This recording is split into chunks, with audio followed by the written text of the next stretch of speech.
Nous nous sommes rassemblés ce matin sous ton ordre et ton programme. Nous voulons remettre ce qui sera fait dans la suite après l'adoration d'entre tes mains. Parce que tu nous as dit que là où deux ou trois réunis à mon nom, je suis au milieu d'eux. Seigneur, nous voulons maintenant lire ta parole. Sois avec nous, Seigneur, dans ce qu'on va lire. Donne-nous une interprétation. Que cela réjouisse nos cœurs. Afin que lorsque nous partirons de cet endroit, nous soyons pleins de la paix du Saint-Esprit et de la joie de notre salut. Écoute notre prière ce matin. Bénis ta parole et accompagne-nous. Guéris les malades et résous tous les problèmes. Au nom du Seigneur Jésus-Christ. Amen.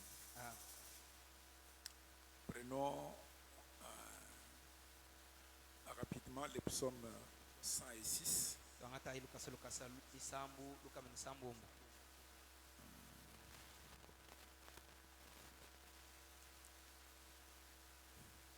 Psaume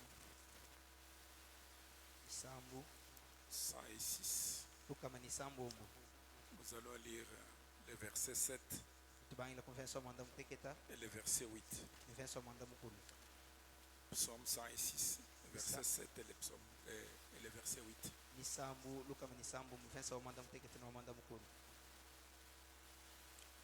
Nos pères en Égypte ne furent pas attentifs à tes miracles. Ils ne se rappelèrent pas la multitude de tes grâces. Ils furent rebelles près de la mer Rouge. Mais il les sauva à cause de son nom pour manifester sa puissance. Amen. Que Dieu bénisse la lecture de sa parole. Nous vous saluons ce matin dans le précieux nom de Jésus-Christ, à qui nous sommes véritablement reconnaissants. Amen. Alors ce matin, comme mercredi, c'est une réunion de prière, nous venons seulement pour avoir peut-être 30, 40, 50 ou une heure de prière.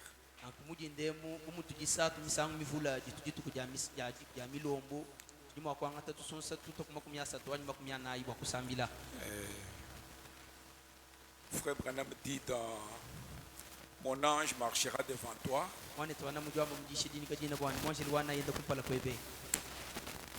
Du 13 février 53 au point 7. Maintenant, tout au long de ce voyage, il a promis de pourvoir à tout ce dont nous avons besoin. Parce qu'il dit, tout ce que vous demanderez au Père à mon nom, je le ferai. Donc c'est une façon qu'il a pourvu pendant ce chemin, pendant ce voyage. Il a tout pourvu pour vous et pour moi.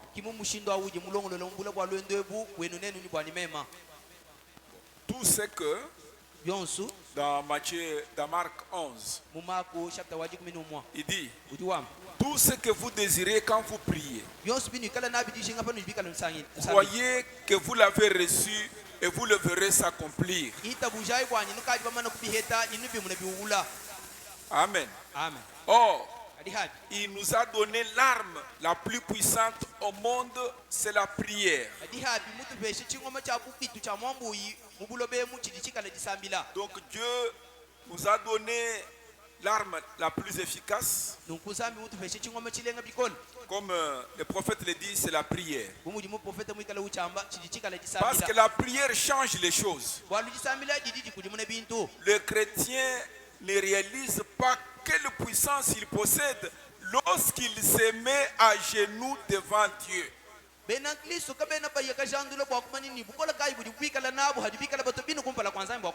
il se met à genoux au nom de Jésus-Christ, il ne réalise pas la puissance que cela représente. Donc, les moments de prière, quand vous êtes à genoux, au nom de Jésus, Frère Branham me dit, les chrétiens ne réalisent pas quelle puissance Dieu a placée dans ses mains.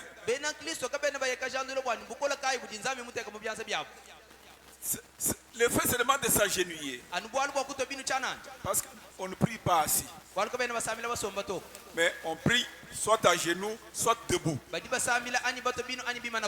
Ok. Il dit, mais quand vous êtes à genoux, au nom du Seigneur, tellement cette scène-là, c'est déjà une puissance. Si seulement les gens peuvent réaliser qu'avec ce qu'il leur est donné,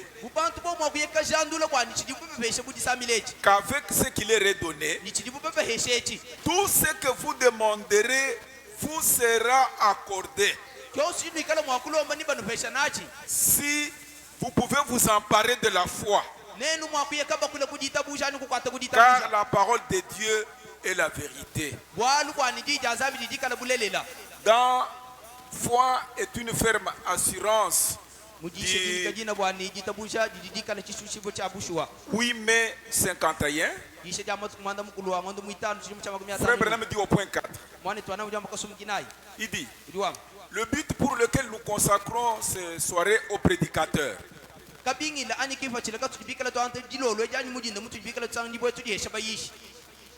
bon, nous consacrons pour parler aux prédicateurs devant les gens. Il dit, quand nous voulons parler aux prédicateurs, mais comme c'est aussi en présence des gens, nous parlons aux prédicateurs.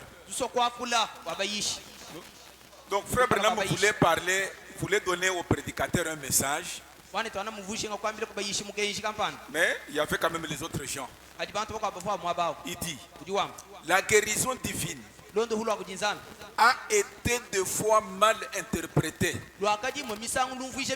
La guérison divine, et qu'il n'était pas donné à certaines personnes seulement le droit de prier pour les malades. Dieu n'a pas pris un groupe de gens seulement pour dire vous, c'est seulement pour prier pour les autres. Non. Et quand vous priez pour les autres, ils seront guéris. Ça, c'est mal comprendre. Tout celui qui croit à la guérison divine a le droit de prier pour les malades. Ça ne revient pas à un seul homme. Ça ne revient pas à un évangéliste.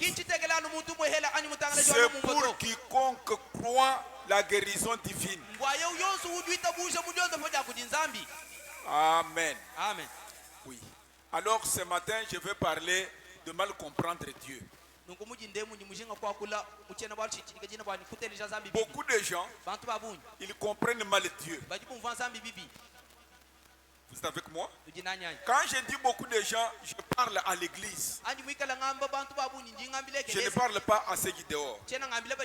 C'est pourquoi, dans ces psaumes que nous venons de lire, pour y revenir un peu, nos pères en Égypte ne furent pas attentifs. Vous me suivez? C'est-à-dire, ne comprirent pas.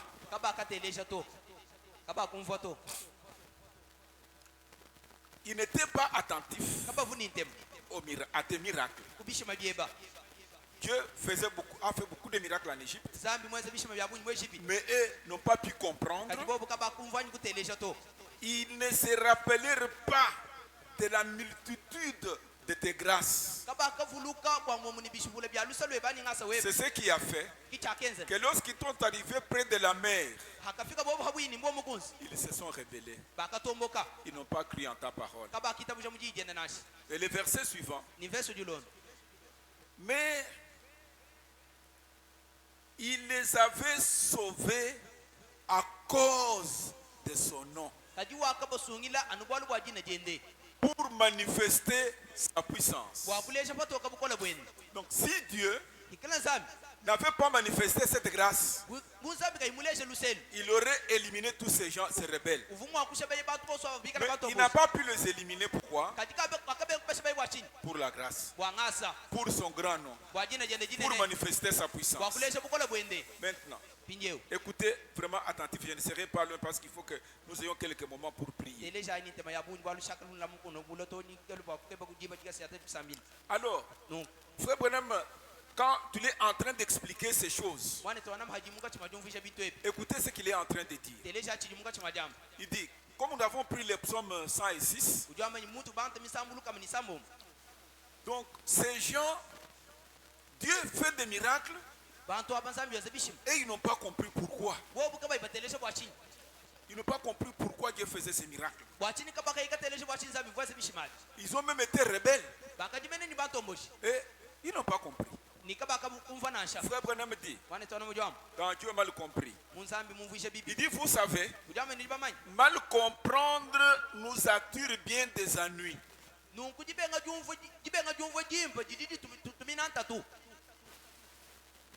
Mal comprendre nous plonge dans beaucoup de tourments, dans beaucoup de difficultés. Parfois nous remarquons que les gens répètent les choses venant de quelqu'un d'autre et alors qu'ils les ont mal comprises. C'est comme ça que nous répétons aussi Frère Branham. Mais parfois nous n'avons pas compris Frère Branham. Vous pouvez quelqu'un dire, on est en train de s'entretenir sur quelque chose, mais vous répétez ça, mais vous avez mal compris. C'est pourquoi il y a beaucoup d'ennuis. Donc, c'est un avantage d'attendre seulement de bien comprendre. Il faut d'abord attendre jusqu'à ce que vous ayez compris avant d'en parler. Il dit, je sais que c'est avantageux pour tout le monde de bien comprendre quelque chose et d'en parler. On me pose beaucoup de questions souvent au téléphone, partout ailleurs, des questions qui viennent d'ailleurs. Mais parfois je comprends seulement que ces gens ils ont seulement mal compris des choses. Donc ici David parle de miracles de Dieu que Dieu faisait en faveur d'Israël, mais Israël n'a pas compris pourquoi Dieu faisait ces miracles. Quand je dis de mal comprendre, ce n'est pas dire que non, je n'ai pas bien compris le pasteur ou je n'ai pas bien compris cette chose-là. Mais quand je dis mal comprendre, Frère Branham me dit, c'est voir quelque chose se produire et ne pas très bien comprendre le pourquoi. C'est de cela que je parle. Parfois je reviens d'un voyage, on annonce des réunions, mais les gens ne comprennent pas pourquoi on a annoncé ces réunions. Ils ne saisissent pas. C'est ça mal comprendre. Un événement se produit, mais on ne sait pas pourquoi Dieu a accepté que cet événement se produise. Il y a des choses qui se passent dans... Il y a des choses qui se produisent dans votre vie, mais vous n'êtes pas attentif. Pourtant, c'est en train de vous dire quelque chose. C'est ça, mal comprendre. Or, Dieu n'opère pas des miracles simplement pour dire, voyez, moi je suis Dieu. Non. Non. Quand Dieu opère un miracle, c'est pour faire comprendre quelque chose. Comme vous êtes les enfants de Dieu, quand quelque chose vous arrive, Dieu veut vous faire comprendre quelque chose. Et souvent c'est nous qui sommes des fils de Dieu qui comprenons mal notre Seigneur. Chaque chose que Dieu fait, c'est pour un but. Amen. Amen. c'est pour un but. Dieu n'est pas comme un catcheur ou un journaliste ou je ne sais pas quoi, non.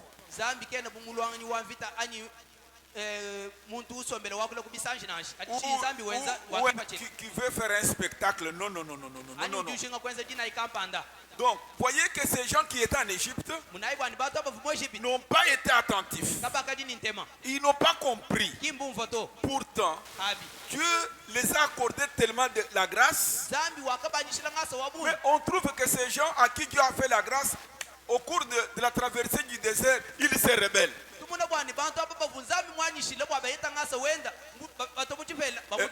Heureusement à cause de son grand nom. Si ce n'était pas cela, je pense que ce serait vraiment difficile. Écoutez, Frère Branham dit, pourquoi Dieu faisait ces miracles dans les pays de l'Égypte? Pourquoi Dieu le faisait-il? Mais ils ne se sont pas rappelés. Donc vous trouvez des gens qui viennent dans ce message, ils ne se rappellent pas de comment Dieu a travaillé avec eux pendant tout ce temps qu'il est venu au message. Exactement ce que les enfants d'Israël avaient fait, ils n'ont pas compris les miracles que Dieu faisait en Égypte devant eux.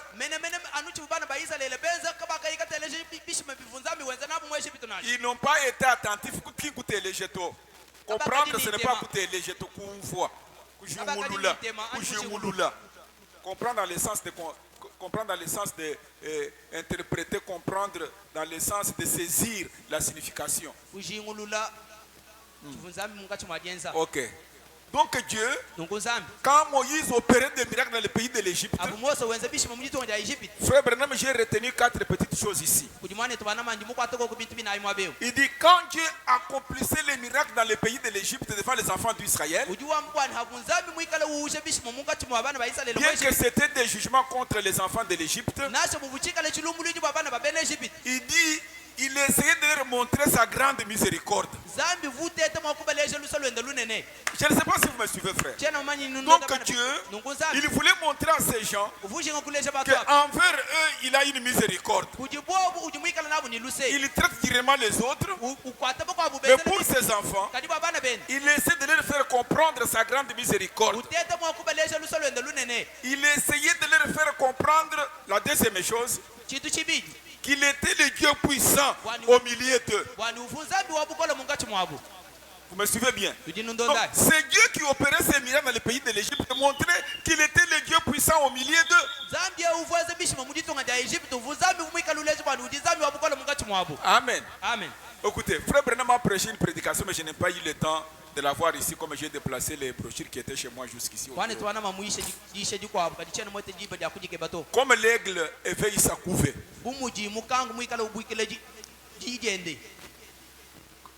Donc, les anciens, on a déjà beaucoup parlé sur les aigles ici. Les anciens, ils savent qu'on a beaucoup. Ils peuvent vous saisir, penser, littéralement. Vous saisir, vous pensez. Qui est interprétation ou un message. Un journaliste, ne peut pas interpréter littéralement. Le problème c'est qu'on peut interpréter littéralement. On peut saisir.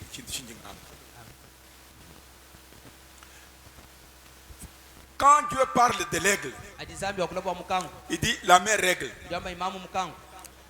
Alors je n'avais pas bien compris ça avant. Alors Frère Branham dit comme l'aigle éveille sa couvée.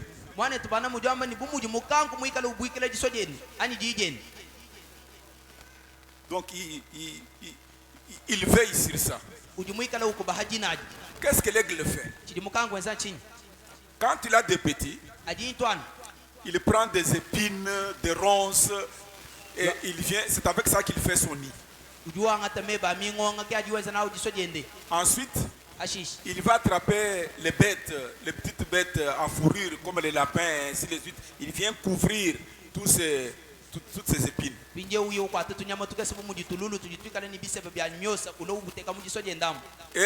dès qu'il a ses petits-enfants, ces petits-enfants-là, c'est dans un confort.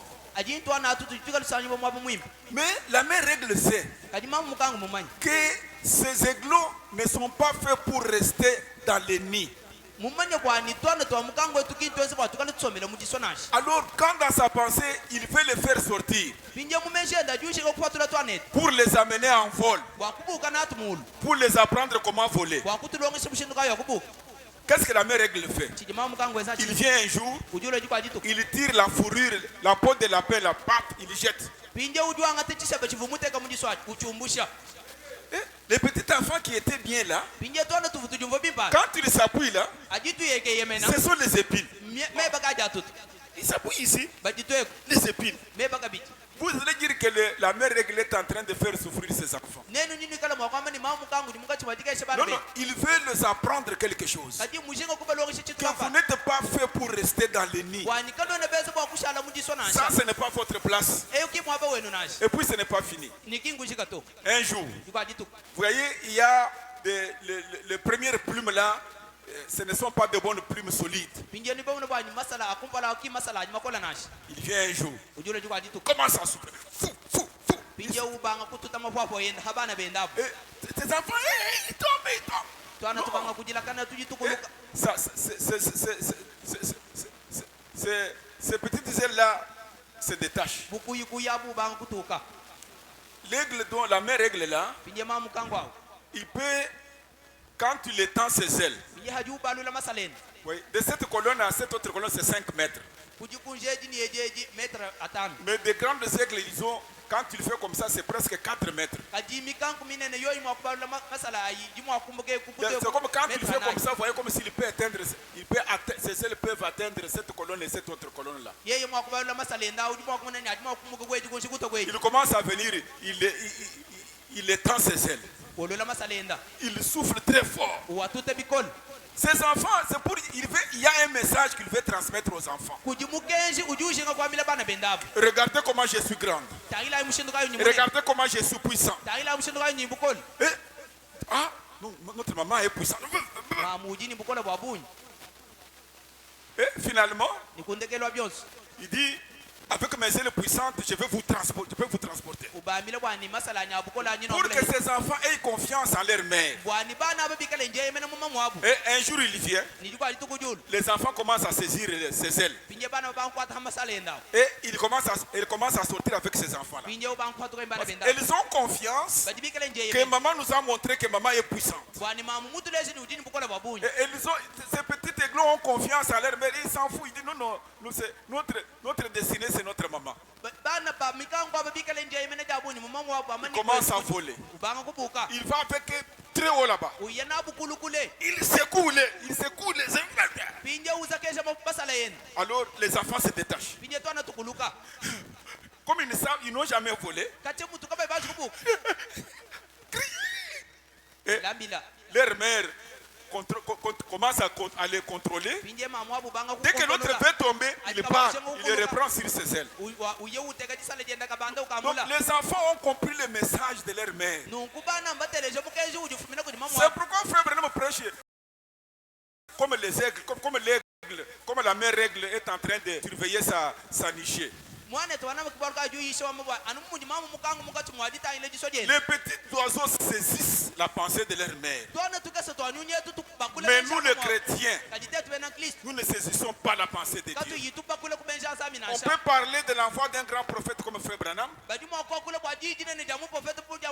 gens ne saisissent pas pourquoi Dieu devait nous envoyer un prophète. Pourquoi Dieu devait nous envoyer un message. C'est ça, mal comprendre mes frères. Il voulait faire comprendre au peuple d'Israël que moi, je suis le Jéhovah puissant au milieu de vous. C'est ce qui fait la confiance dans les aiglons. Ils saisissent, ils s'accrochent aux ailes, aux plumes de leur mère. Et quand maman secoue, comme c'est un petit, il dit ah ça c'est trop fort. Quand il lâche, alors pour ne pas tomber, il commence à se débrouiller. Et maman surveille. C'est lui qui il le reprend. Il monte avec plus haut, il va l'abandonner encore là-bas.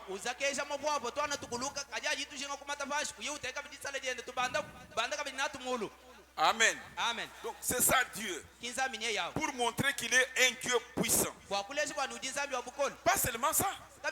Il veut aussi faire comprendre que Jésus, la résurrection. Quand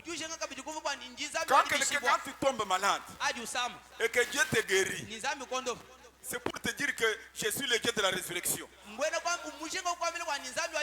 suis le Dieu qui veut que tu sois en bonne santé. Amen. Je crois que vous me suivez bien. Donc je suis Dieu qui veut que ton corps, que tu sois en bonne santé. Donc je suis Dieu qui peut faire pour toi n'importe quoi. Donc les enfants d'Israël n'ont pas eu confiance en Dieu. Ils n'ont pas compris. C'est pourquoi dans le désert ils pouvaient, non, on a soif, Moïse, pourquoi tu nous as amenés dans le désert?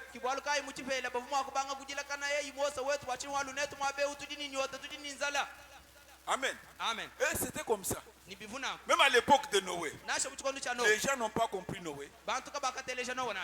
La pluie n'était jamais tombée. Mais toi tu dis que la pluie va tomber. Oui, on a regardé avec les appareils, les instruments.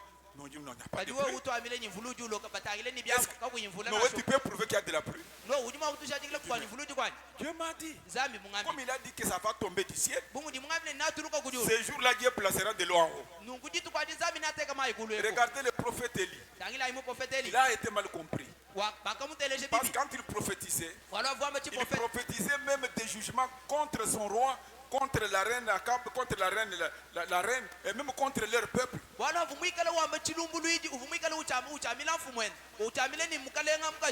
Souvent quand vous suivez les directives de Dieu, les gens vous comprennent mal.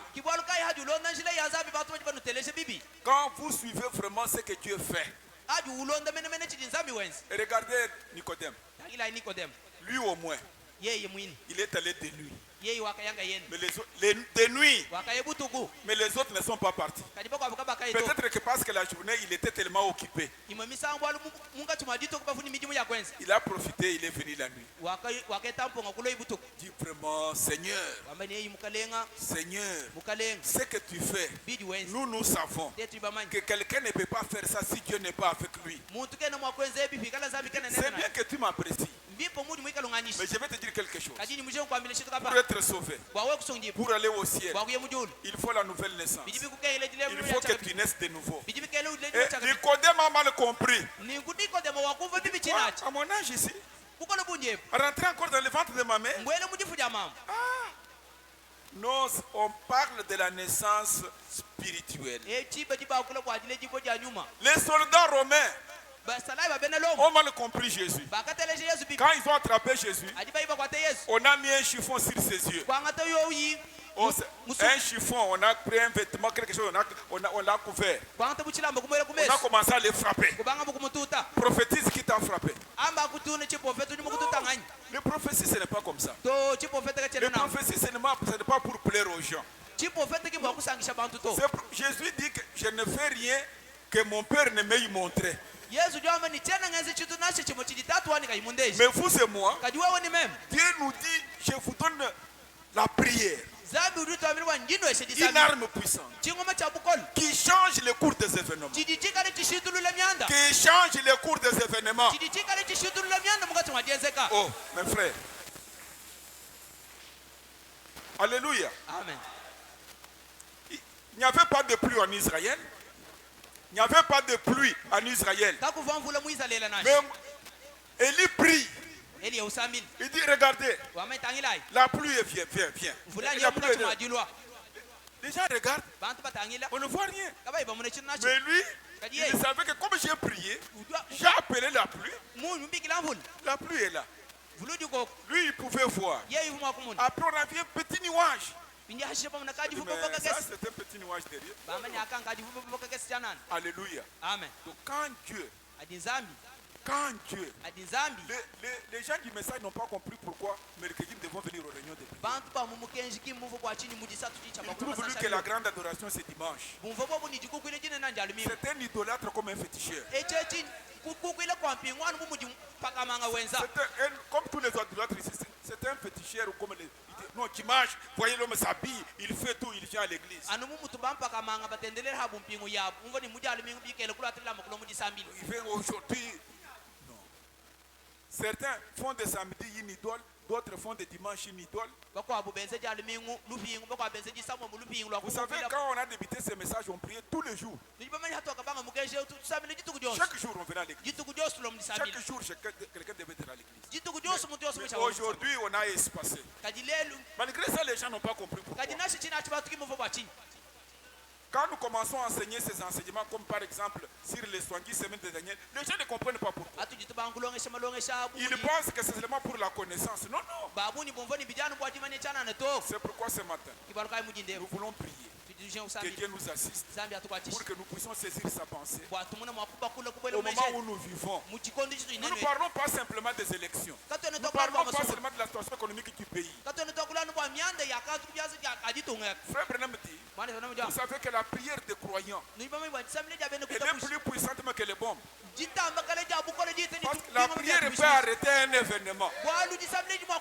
La prière cherche les circonstances. Vous trouvez les gens entre les mains desquels on a placé tous les déroulements des choses entre ses mains, mais vous trouvez ces gens-là qui sont en train de pleurnicher. Un jour, c'est le prophète Élie. Il dit au Seigneur, on a tué tous tes prophètes, je suis resté le seul qui...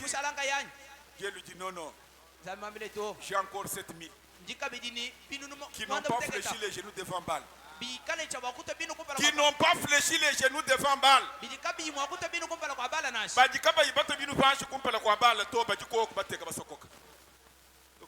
Donc je veux que nous comprenions les événements.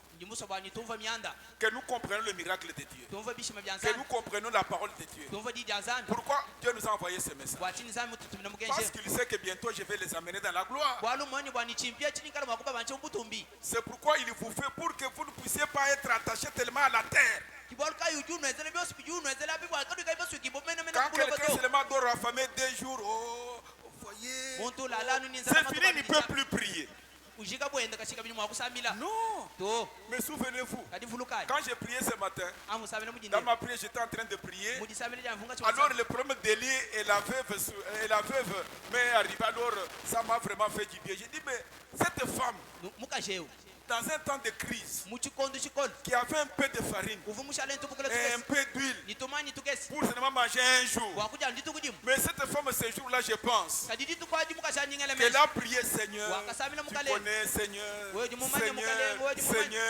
Seigneur. Et Dieu lui dit, je vais t'envoyer un prophète. Elle priait pour que Dieu lui donne de la nourriture pour survivre avec son petit enfant. Mais Dieu lui dit, je vais t'envoyer mon prophète. Dans un temps de crise, tu vas m'envoyer ton prophète pour que je le nourrisse avec quoi? Alléluia. Amen. Non, la femme a dit non, Dieu a répondu à ma prière. Comment? Dieu a répondu. Comment Dieu a répondu qu'il m'a envoyé un prophète? Frère Branham dit, il y avait une femme quelque part aux États-Unis. Son fils, il avait élevé pour qu'elle soit vraiment un chrétien, mais son fils avait dérouté à cause des camarades, des amitiés. Elle a prié, elle a prié, elle a prié. Dieu lui dit, je vais t'envoyer Élie. Et le matin, ce jour-là, Frère Branham devait survoler cette ville-là dans l'avion. Qui a créé un mauvais temps? Qui a fait ça? La prière de la femme. L'avion ne pouvait pas continuer. L'avion a atterri. Le prophète était obligé de passer la nuit là-bas. Le matin, il sort pour aller poster les lettres. Et cette femme, comme elle savait que Dieu va m'envoyer Élie, elle était là attendant. Elle voit quelqu'un qui vient. Il dit bonjour pasteur. Comment tu sais que je suis pasteur? Non, non, je t'attendais ici. Donc Dieu, je veux que vous saisissiez Dieu.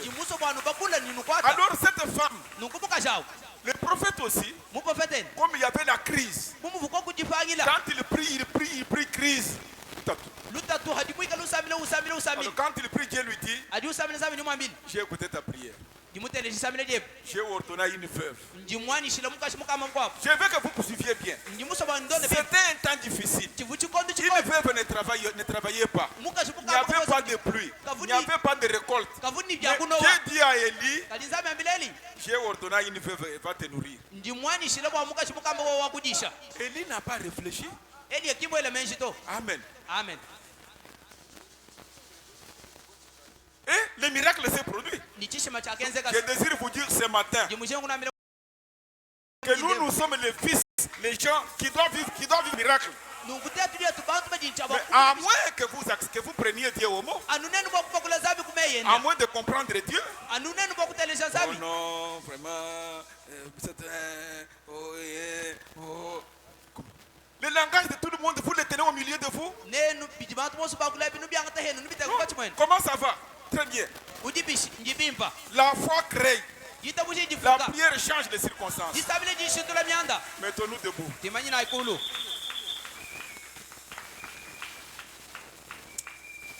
Je ne sais pas si vous allez saisir cela. Je vais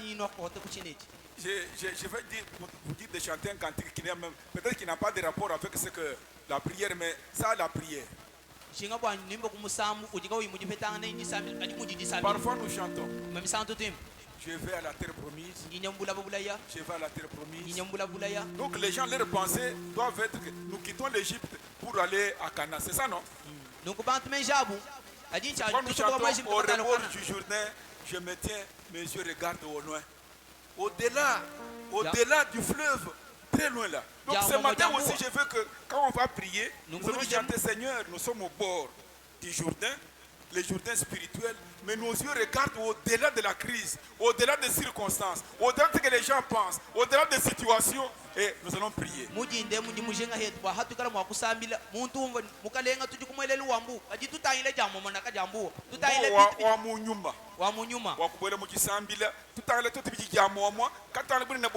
Parce que Josué n'a pas regardé, quand Josué a pris le flambeau, il n'a pas regardé le Jourdain, il n'a pas regardé le mur. Mais lui, il voyait bien la terre des promesses. Et c'est ce que je veux que vous puissiez faire aussi ce matin. Ce matin, nous allons chanter. Je vais à la terre promise. Je vais pour arracher l'accomplissement des paroles de promesse. Oui, quand je vais atteindre ce point béni, le point de la bénédiction, je crois que je louerai le Seigneur. C'est pourquoi nos yeux se portent au nom des circonstances, se portent au nom de maladies. Nos yeux regardent au-delà. Nous voyons parce que c'est lui qui a l'au-delà, c'est lui qui a l'avenir, c'est notre Seigneur Dieu et il ne peut pas nous faire du mal. Vous connaissez les cantiques?